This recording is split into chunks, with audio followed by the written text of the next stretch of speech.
আমাদের যারা বিরোধী, যারা জিহাদি, তারা মাটি দাপিয়ে বেড়াচ্ছে, এলাকা দাপিয়ে বেড়াচ্ছে, ছল করছে, কৌশল করছে, ল্যান্ড জিহাদ করছে, লাভ জিহাদ করছে এবং তার সাথে সাথে ইকোনমি জিহাদ করছে, অর্থাৎ হালাল ইকোনমি চালাচ্ছে। হালাল ইকোনমি আপনারা কজন বোঝেন?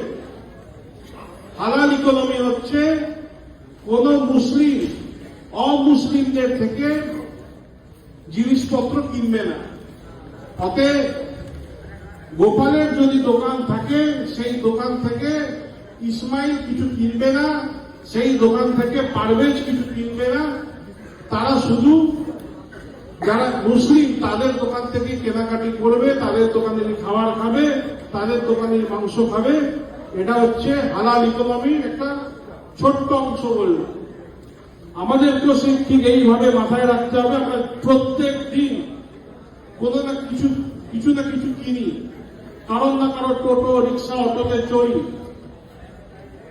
আমাদের এটা মাথায় রাখতে হবে, আমরা যেন কোনো বিধর্মী দোকান থেকে কিছু না কিনি, বিধর্মীর গাড়িতে, টোটো, রিক্সা, অটোতে না চড়ি। এটা আপনারা সকলে মনে রাখবেন তো? আজকে এখান থেকে সংকল্প করে যেতে হবে যে আমরা প্রত্যেক দিন অন্তত দুটো করে মানুষকে আমাদের যে নীতি আছে, যে আদর্শ আছে এর সাথে যুক্ত করব। তাহলে খুব তাড়াতাড়ি আমাদের এই বোলপুর জিহাদ মুক্ত হবে, জিহাদি মুক্ত হবে। বেশি দিন সময় লাগবে না, কেননা ওরা হচ্ছে কাপুরুষের জাত। আমাদেরই পূর্বপুরুষদের সঙ্গে বসবাস করত যে হিন্দুরা, সেই সময় কাপুরুষ ছিল। যারা নবী ছিল তারা সেই সময় মালা ত্যাগ করে, সনাতন ধর্ম ত্যাগ করে তারা ইসলাম গ্রহণ করেছিল। তারা বীর পুরুষ ছিল না, সব কাপুরুষ ছিল। অতএব এদেরও রক্তে কাপুরুষের রক্ত বইছে। আপনারা যে ধরে থাকবেন, শক্তি ধরে রাখবেন, শক্তির প্রয়োগ করবেন এবং বিশেষ করে সাহসের যেন কোনো ঘাটতি না হয়।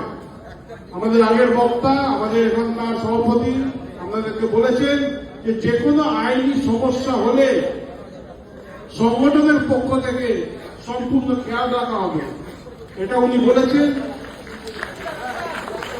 এবং তার সাথে সাথে যে কোনো হিন্দু যারা যে পরিবারগুলো আছে, বিশেষ করে যারা গরিব বাড়ি থেকে আসে, যারা অর্থনৈতিকভাবে একটু দুর্বল, তাদের জন্য তারা যদি এখানে আমাদের সাথে বিশেষভাবে যুক্ত হয় এবং তারা যদি পরিবারের বৃদ্ধি করে ঠিকমতো ভাবে, 3টে 4টে তার বেশি সন্তান নিতে পারে, তাহলে আমরা তাদের জন্য বিশেষ কোনো কিছু ব্যবস্থা করার চেষ্টা করব। তার কারণ আমরা হিন্দু সমাজকে দুর্বল করতে পারি না।